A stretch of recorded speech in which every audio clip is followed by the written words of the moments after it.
Donc maintenant, nous allons entendre François Brémondy, qui est professeur de philosophie à Tours et chargé de cours à la faculté de droit à l'Institut d'études judiciaires François Gruat, qui s'est intéressé notamment au problème de l'édition des pensées de Pascal, et puis vous pourrez trouver un de ses ouvrages également sur Nietzsche dans la pièce à côté. Qui va donc nous faire une présentation sur le temps et la multiplicité chez Bergson et Lévinas. Je vais inverser la formule d'Elisabeth. Je remercierai Flora de m'avoir invité, bien que me connaissant. Donc, comme nous le savons depuis, comme je le rappellerai à ceux qui l'auraient oublié depuis hier, Lévinas a été amené à évoquer et à discuter la philosophie de Bergson dans les derniers chapitres de Totalité infinie qui forment la section Au-delà du visage. Dans l'un de ces chapitres, en effet, il conteste ce qu'il appelle le privilège ontologique du concept d'unité, et il crédite alors Bergson de l'avoir précédé dans cette contestation en soulignant la multiplicité qu'implique le concept de durée. Mais il le critique parce que ce concept implique encore la continuité. Lévinas propose, quant à lui, d'ériger en catégorie ontologique ce qu'il appelle tantôt la fécondité, tantôt la paternité. Alors, ceci me pose au moins trois problèmes. D'abord, est-ce que la critique de Bergson est justifiée? Est-ce que la pensée que propose Lévinas sous le nom de fécondité, est-ce que ça se différencie? Est-ce que ça se distingue vraiment de la durée telle que Bergson la conçoit? Et enfin, est-ce que la durée telle que Bergson la conçoit, est-ce que c'est admissible? Bien. Alors, je pars tirer du texte. Je lirai brièvement le texte qui a suscité cette communication. Le texte de la page 251 de Totalité infinie. Notre logique repose sur l'indissoluble lien entre l'un et l'être, lien qui s'impose à la réflexion parce que nous envisageons l'exister toujours dans un existant un. L'être en tant qu'être est pour nous monade. Le pluralisme ne se manifeste dans la philosophie occidentale que comme pluralité des sujets qui existent. Jamais il n'apparaît dans l'existé de ces existants. L'unité seule conserve un privilège ontologique. La quantité inspire à toute la métaphysique occidentale le mépris d'une catégorie inessentielle, superficielle. Alors, il semble vrai que ces concepts d'unité et corrélativement de multiplicité ne sont pas adéquats à la réalité. Et il semble vrai que le concept d'unité domine, sinon toute la philosophie occidentale, du moins plusieurs figures majeures de ces métaphysiques. Lévinas fait explicitement allusion, puisqu'il parle de l'unité éléatique et de la monade, au poème de Parménide d'Élée et à la monadologie de Leibniz. Parménide soutint de fait que l'un est continu, l'être est un et continu, jamais il ne fut, jamais il ne sera, jusqu'à présent il est tout entier à la fois, un et continu.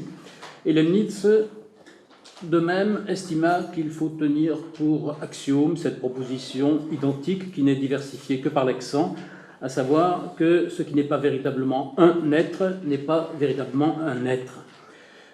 En soulignant cette fois-ci être non plus un. On a toujours su, dit-il, que l'un et l'autre sont des choses réciproques. Leibniz fait allusion à l'adage scolastique d'après lequel ens et unum convertuntur.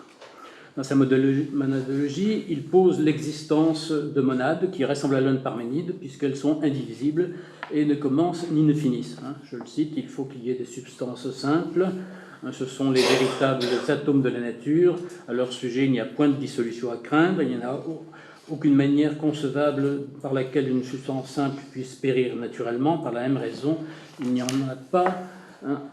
a aucune par laquelle une substance simple puisse commencer naturellement. Non seulement il y a un lien indissoluble entre l'un et l'être, mais il y a un lien non moins indissoluble entre le multiple et le non-être. Tout corps, en effet, est divisible, en droit, sinon en fait. Si ce n'est pas en fait, c'est seulement qu'on ne dispose pas d'une force susceptible de vaincre les forces de cohésion, ou si le corps qu'on veut diviser est de petite taille et qu'on ne dispose pas d'un outil suffisamment mince.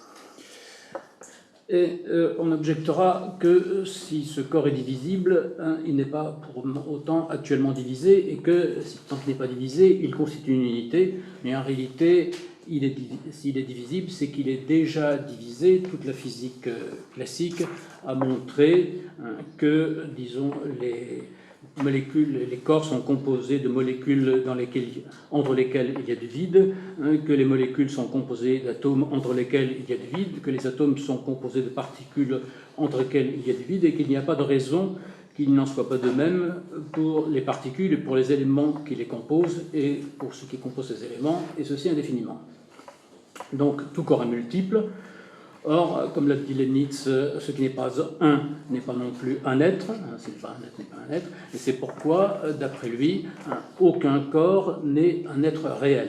Je le cite, on ne trouvera jamais un corps dont on puisse dire que c'est une substance, ce sera toujours un agrégat de plusieurs, ou plutôt ce ne sera pas un être réel, puisque les parties qui le composent sont sujettes à la même difficulté, et qu'on ne vient jamais à aucun être réel, les êtres par agrégation n'ayant qu'autant de réalité qu'il y en a dans leurs ingrédients. Alors, évidemment, on sera tenté de penser que, disons, l'un que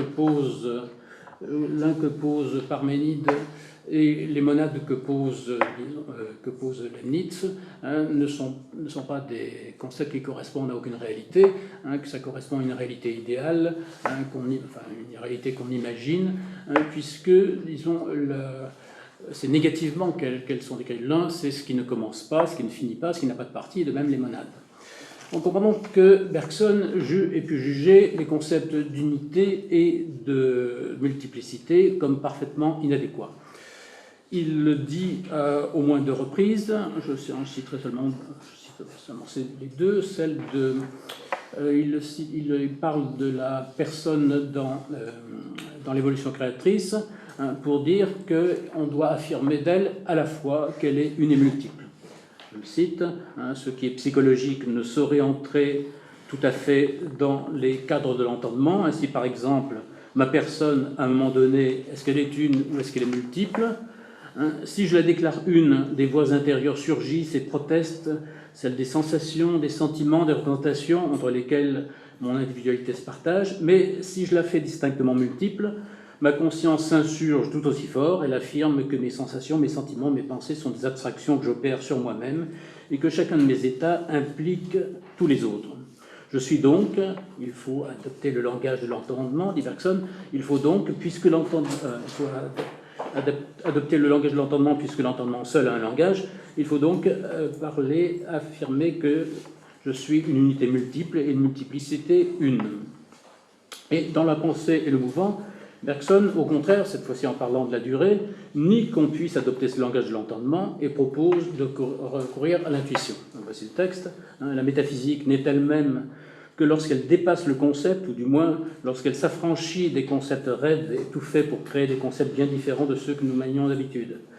Ainsi, notre durée ne saurait, si on laisse au mot concept son sens propre, s'enfermer dans une représentation conceptuelle. Essayons un instant d'en faire une multiplicité, il faudra ajouter aussitôt que les termes de cette multiplicité, au lieu de se distinguer comme ceux d'une multiplicité quelconque, empiètent les uns sur les autres.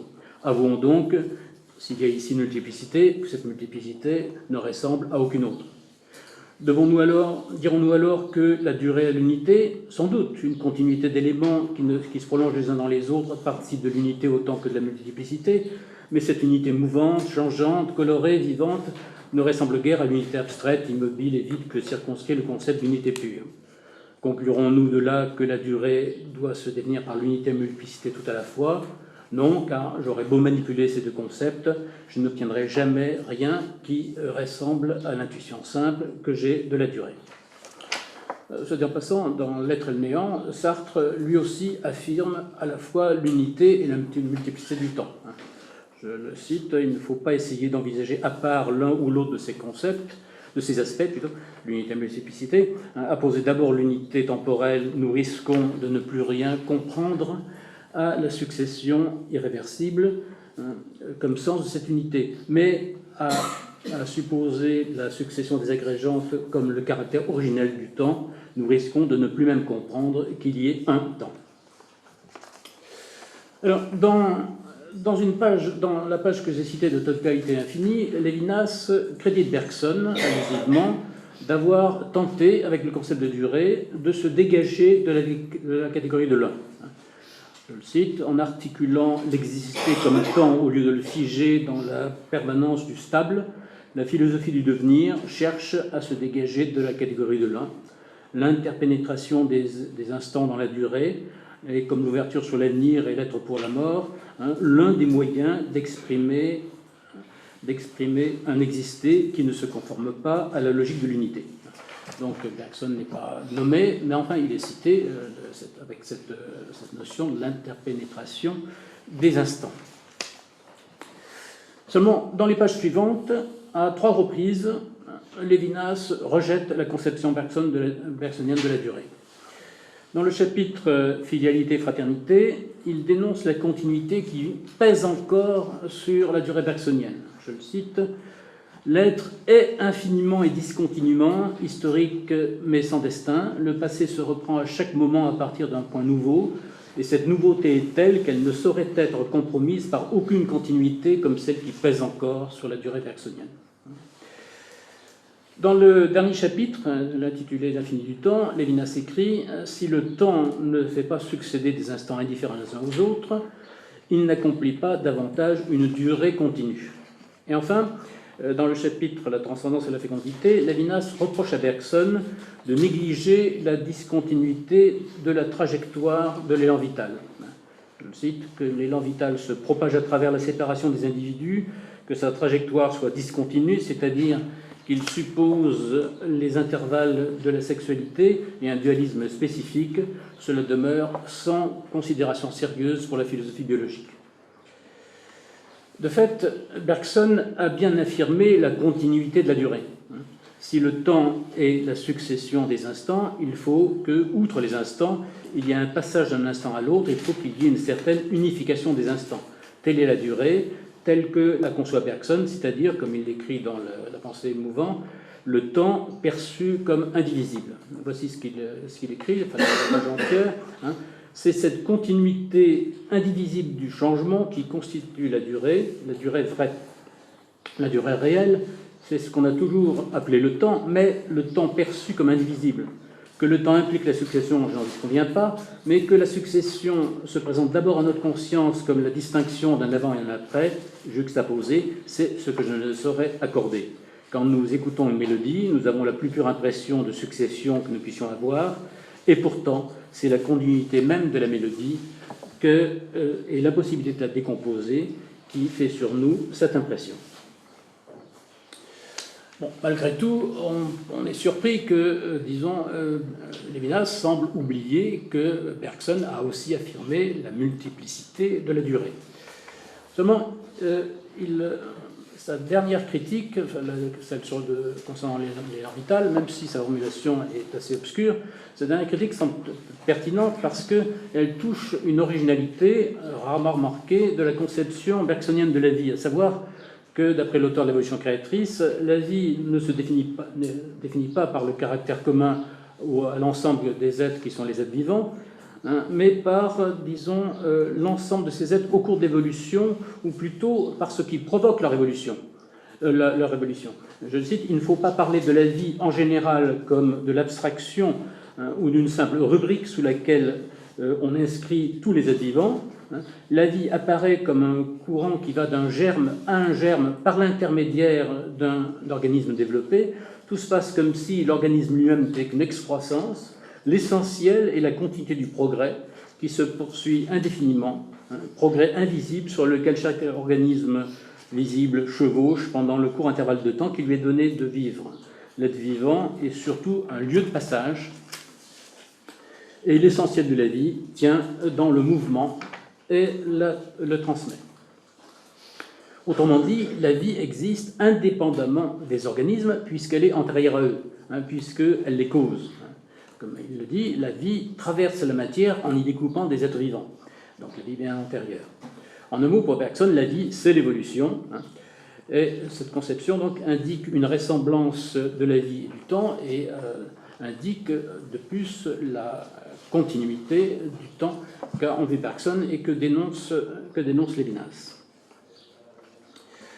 Soit dit en passant, un autre auteur que Lévinas appelle la philosophie biologique, Raymond Ruyère, a souligné cette continuité de la vie dans le néophénialisme. Il écrit par exemple « L'immortalité virtuelle d'un protozoaire exige que la vie de ce d'un protozoaire actuel soit représentée par une longue fibre, une fibre remontant aux origines même de la vie. Les divisions de reproduction et les conjugaisons créent des bifurcations et des entrecroisements divers, mais ne gênent pas leur continuité. Ce schéma n'est évidemment pas limité aux protozoaires. Les corps des multicellulaires sont eux aussi, dérivent aussi de cellules germinales immortelles. Ruyère reprend la même idée dans plusieurs ouvrages ultérieurs, avec le paradoxe « nous ne sommes encore jamais morts ». Alors, Lévinas conteste, vous vous en souvenez, on l'a dit hier, il prétend affirmer une radicale discontinuité temporelle. Alors, il n'est pas le premier à l'affirmer. Je rappelle que Héraclite, un des fragments d'Héraclite dit que le soleil est chaque jour nouveau. Il compare l'âme à ceux qui entrent dans les mêmes fleuves, ou affluent d'autres eaux sans arrêt.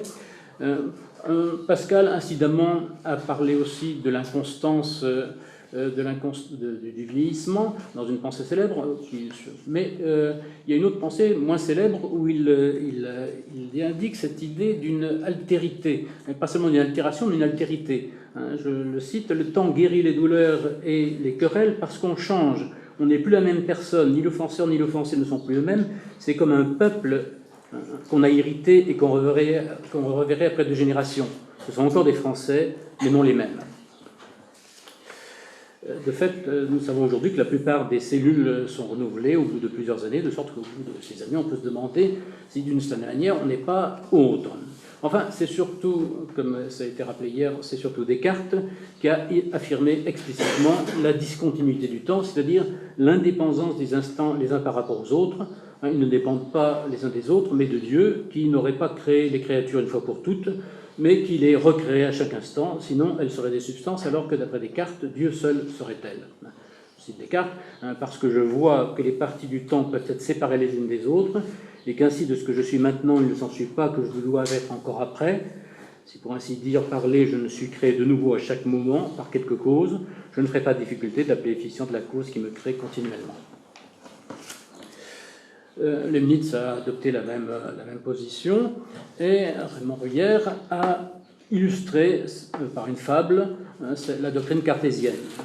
Je cite cette fable. Si un Dieu nous annonçait notre anéantissement instantané et indolore avec apparition simultanée d'un jumeau absolument identique, mémoire comprise, nous ferions peut-être la grimace, mais nous aurions tort, nous n'aurions aucune raison de trembler, pour la raison que l'opération serait nulle, purement verbale. Notre double dirait, aussitôt qu'apparu, j'avais tort de trembler. D'après Ruyère, donc, si je me désole après avoir entendu l'annonce de ce Dieu, je suis sans excuse logique. Alors, cette conception me paraît, disons, difficile à soutenir. En effet, la multiplicité temporelle ne peut être conçue, me semble-t-il, que comme la multiplicité des états d'un seul et même être. La multiplicité temporelle, ce n'est pas la multiplicité d'êtres réels, séparés les uns des autres, mais la multiplicité des instants d'un même être. C'est pourquoi l'intuition du temps ne se fait, se fait par des instants, des états de conscience qui nous mettent en rapport avec nous-mêmes seulement. Ce n'est que par le souvenir et par l'attente ou le projet que nous prenons conscience du temps. Si je ne me souviens que de moi, le projet ne porte que sur ce que moi je vais faire. L'avenir, ce n'est que ce que j'attends. Comme le dit Kant, le temps ne peut être institutionné extérieurement. Le temps n'est autre chose que la forme du sens interne, c'est-à-dire de l'intuition de moi-même. À Descartes, on doit donc objecter que si Dieu ne me conserve pas, mais me recrée à chaque instant, en apparence un même être dur, mais en réalité, ce sont plusieurs êtres semblables à moi qui successivement apparaissent et disparaissent, les uns après les autres. Je ne suis pas conservé, mais un être semblable est créé, semblable à un jumeau, on voit un clone, si par malheur un biologiste le crée. Quant à Ruyère, il faut le contredire en niant que le nouvel être ait le droit de dire « j'avais tort de trembler », puisque ce ne serait pas lui qui aurait tremblé, mais son jumeau. Et il aurait eu raison de trembler, puisqu'il allait disparaître et que sa recréation n'est pas sa conservation, mais son remplacement. On peut d'ailleurs se demander si la résurrection, qui est promise à quelques-uns, si elle est bien cette recréation d'un être anéanti, n'est pas susceptible de la même analyse. Est-ce que c'est nous, vraiment, qui ressuscitons ? Donc, voilà la première difficulté que me pose, disons, la critique que Lévinas fait de Bergson. Il me semble que la durée implique nécessairement cette continuité. La deuxième critique, c'est, qu'est-ce qu'il concerne ce qu'il conçoit sous le nom de fécondité, c'est-à-dire me semble-t-il, cette alliance de continuité-discontinuité. Je rappelle, je lis un texte, disons, difficile de ce chapitre. Je n'ai pas mon enfant, je suis mon enfant. La paternité est une relation avec un étranger qui, tout en étant autrui, est moi. Dans ce je suis, l'être n'est plus l'unité éléatique, puisque dans l'existé lui-même, il y a une multiplicité.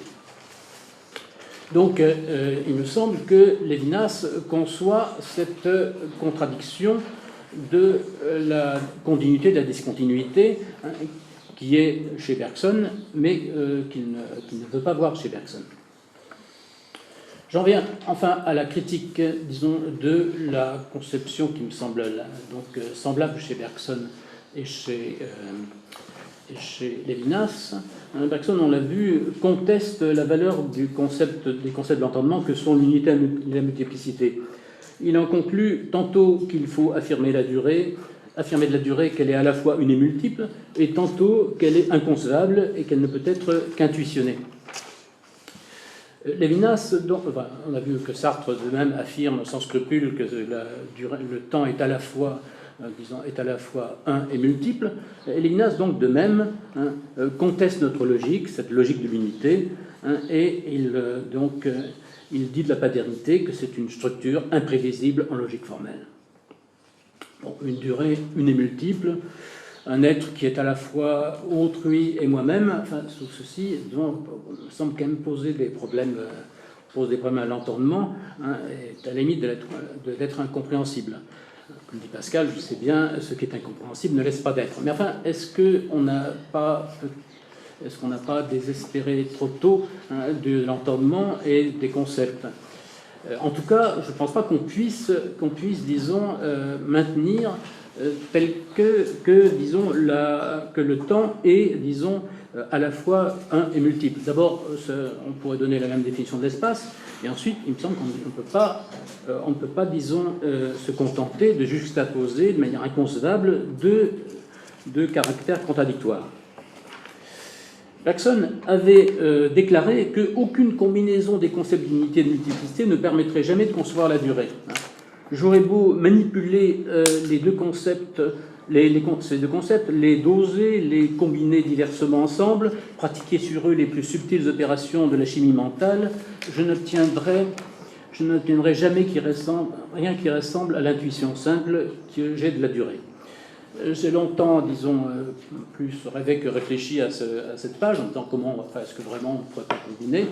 Et c'est pourquoi j'ai éprouvé une grande satisfaction en lisant, une satisfaction intellectuelle, en lisant, en tout cas dans le dernier ouvrage de Francis Kaplan qui s'intitule De l'irréalité du temps et de l'espace, cette tentative de réellement combiner l'unité, les concepts d'unité et de multiplicité. On peut concevoir entre l'unité et la multiplicité au moins des rapports de subordination. Et il existe logiquement deux rapports de subordination possibles. L'unité d'une multiplicité, où la multiplicité est fondamentale, et la multiplicité d'une unité, où c'est l'unité qui est fondamentale. Et du même coup, non seulement on n'aura plus cette juxtaposition inadmissible, mais on aboutira à un fondement d'une distinction entre l'espace et le temps. Parce que si le temps est bien cette multiplicité d'unités que j'évoquais tout à l'heure, c'est-à-dire que les multiples temporels ne sont pas indépendants les uns des autres, Inversement, l'espace serait au contraire l'unité d'une multiplicité, c'est-à-dire que les multiples spatiaux sont indépendants les uns des autres, la multiplicité comme la multiplicité des corps dans le vide. Donc il me semble qu'on ne doit pas, contrairement à Bergson et à Levinas, désespérer des concepts d'unité de multiplicité. D'abord, nous n'en avons pas d'autres, et ensuite, on peut les combiner de telle manière qu'on conçoive au moins l'espace et le temps. Merci.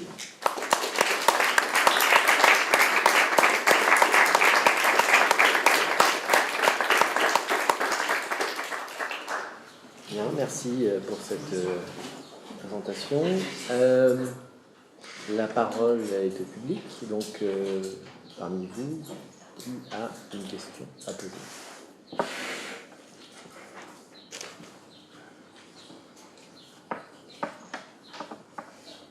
Soit remis du chaos.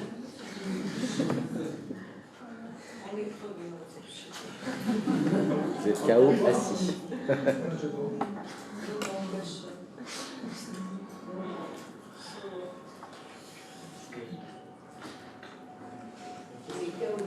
Michel Seranski. Juste pour rebondir de façon amicale, à un moment de l'après-midi où la fatigue est déjà grande, si on veut interroger l'espace et le temps par rapport à la structure logique de l'un et du multiple, est-ce qu'on peut accepter l'idée d'une solution qui soit simplement logique, justement? Moi, ce qui me frappe, c'est que classiquement, on reconnaît à l'espace et au temps une structure elle-même indéchiffrable et passionnante qu'on appelle la structure du continu. Et dans l'idée du continu, il y a une charge topologique. Donc la formule unité de multiplicité, multiplicité d'unité, elle est simplement logique. Et moi j'ai beaucoup de peine à... Ce qui n'a rien à voir avec la querelle avec Bergson et Levinas. J'ai beaucoup de peine à considérer que on puisse arriver à une formule rendant compte qu'il n'y ait pas de topologie dans l'espace et dans le temps, ça me paraît strictement impensable. Ça ne satisfait pas mon rapport à l'espace et au temps. J'ai l'impression que tout le monde a toujours compris une topologie là-dedans, et pas simplement une logique.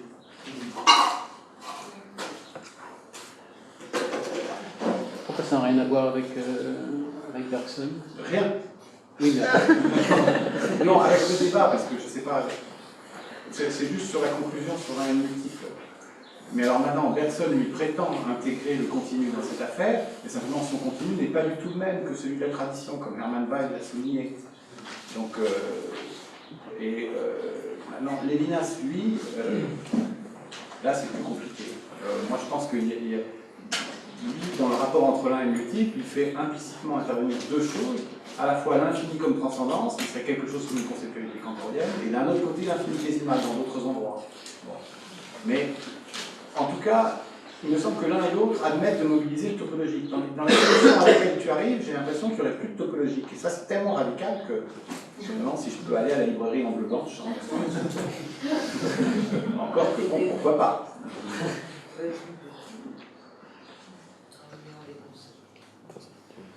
Non, mais je suis quand même surpris que disons, admets-tu les thèses de Bergson, les pages de Bergson, les affirmations de Bergson que j'ai lues. On ne peut pas parler de... Je crois que mon problème avec Bergson n'est pas du tout le même que le tien. Mon problème avec Bergson, c'est le fait qu'il court-circuite l'énigme du continu. Pour moi, c'est ça la difficulté.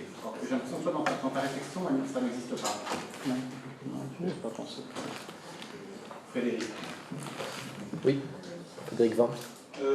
Oui, c'est une discussion importante. Moi, j'ai une question dans cette ordre d'idée, mais qui rejoint aussi l'exposé que je trouvais passionnant sur Schelling et Bergson sur Jean Kelevich, enfin la lecture des frangins, je trouvais vraiment remarquable. Et là, sur la question de l'unité de multiplicité, en effet, comme Jean-Michel, je pense que chez Bergson, et peut-être en général, on ne peut pas se contenter d'une combinaison logique. Et Bergson distingue les multiplicités numériques et non numériques. Et les multiplicités non numériques, c'est des unités singulières et indivisibles d'un ensemble confus, multiple, mais qu'on ne peut surtout pas diviser. En fait, c'est non numérique parce que ça ne peut pas être divisé en parties homogènes. Et donc, en fait, il y a deux continuités aussi, il y a la continuité de parties homogènes sur le modèle de l'espace. En fait, il est infiniment divisible. Il y a la continuité temporelle de parties hétérogènes, interpénétrées, et qui, elles, sont indivisibles. Mais le point de ma question, c'est que, et c'est là que je rejoins l'exposé sur Schelling, la différence en fait entre Bergson et Schelling, c'est que les unités temporelles qui sont faites d'éléments hétérogènes et indivisibles sans changer de nature, c'est-à-dire qu'on ne peut pas diviser un peu de fatigue, un peu d'attention, un peu de ceci et cela, je ne suis pas décomposable comme ça. L'état complexe que je suis en train de ressentir, et au cours de la journée, il ne se décompose pas en éléments. Bon. En fait, cette unité de multiplicité, quand même, non seulement elle n'est pas logique, elle est affective, hétérogène, indivisible, tout le temps changeante, etc. Mais en plus, elle est surtout singulière et concrète. C'est-à-dire qu'il n'y a pas de durée en général.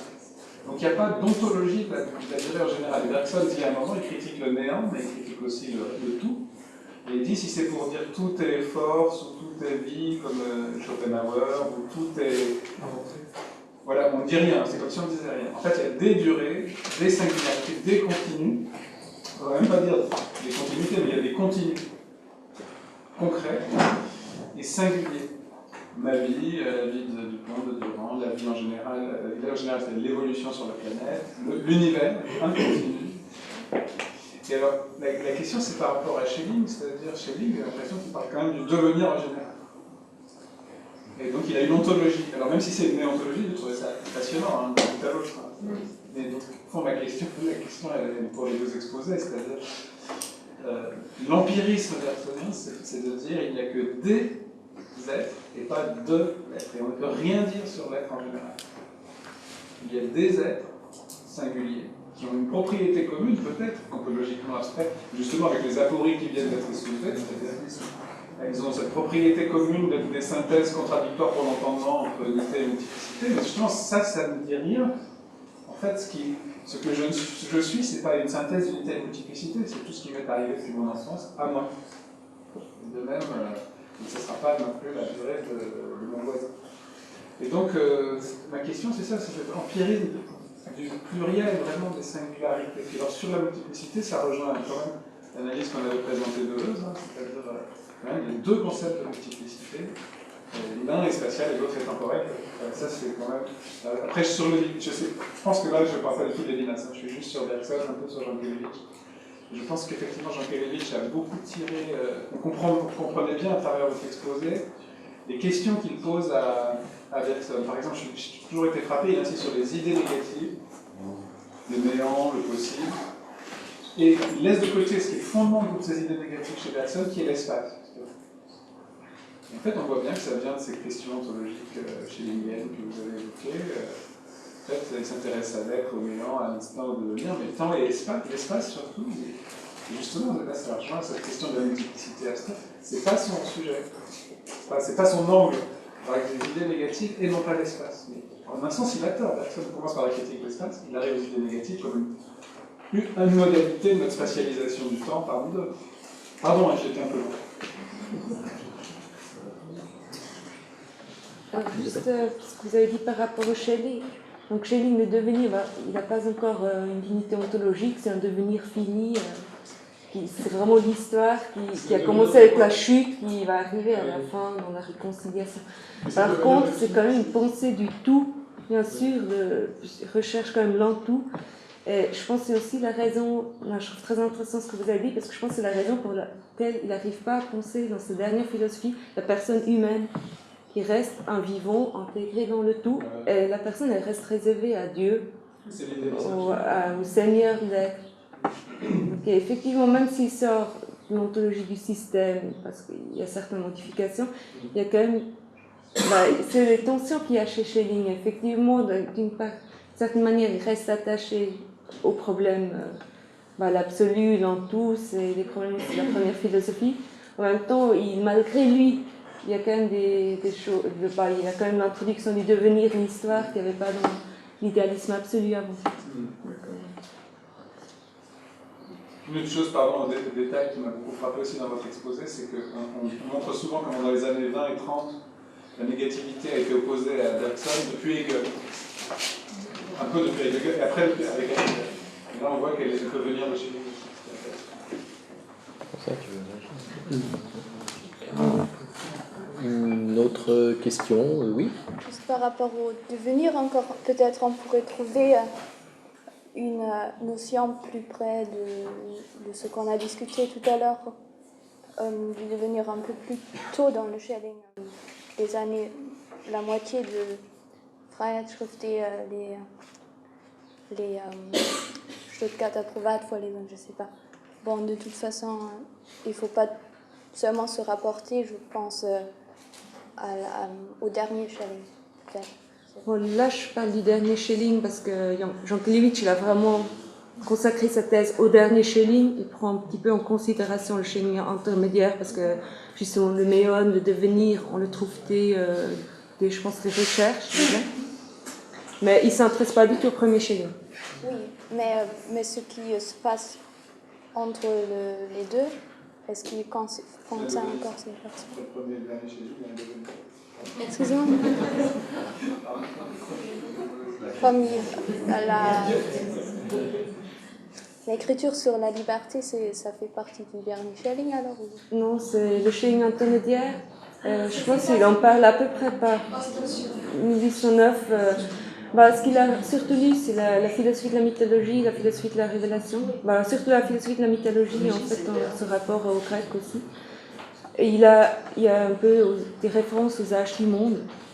Aux recherches, il n'y en a pas tellement, je dirais, à part pour le devenir, en fait, qui est présent dès cette époque. Mais en fait, il travaille vraiment sur le dernier Schelling. C'est pour ça que je soulignais aussi qu'il s'agit du dernier Schelling, parce qu'il y a quand même une périodisation très importante. Donc, Merci beaucoup. Je vous invite à poursuivre la discussion à l'air frais. Nous avons rendez-vous à 18h à la librairie Ombre Blanche pour la présentation du livre de Frédéric Worms. Voilà, en présence donc de Frédéric Worms.